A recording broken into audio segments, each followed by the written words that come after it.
তোমাদেরকে চা খেতে খেতে বলেই দিয়েছিলাম আর একটা জিনিস বানাবো, তাই সেই জিনিসটাই জোগাড় করছি বলা ভুল। এখানে আমার ছেলে নিয়ে এসেছে চিকেন কিমা, আর এখানে এই যে আদা রসুন পেস্ট, কাঁচা লঙ্কা।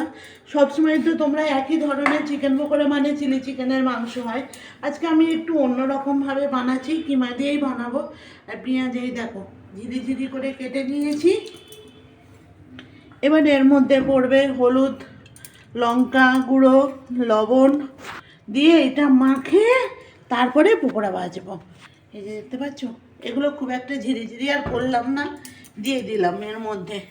এবার এটা সব কিছু দিয়ে মাখে তারপর তোমাদেরকে দেখাচ্ছি। প্রথমেই দিলাম স্বাদ মতো নুন,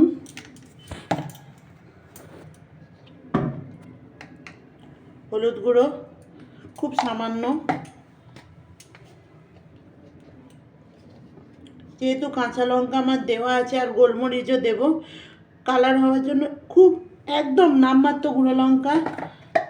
আর এই যে হাফ চামচের একটু বেশি ছোট চামচের গোলমরিচ, এটা আমি আর একটু দেব সাদা তেল।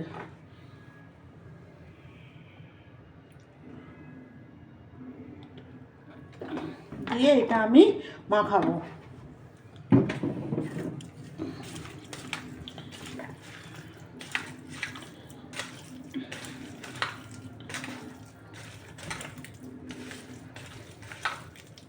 এখন কি ভাজবে? ভাজার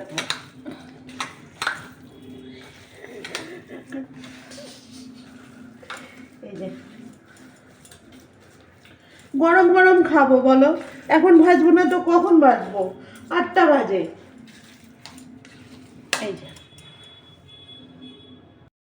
এই যে কড়ার মধ্যে আমার তেলও গরম হয়ে গেছে, আর কিছু চিকেন আমি দিয়েও দিয়েছি।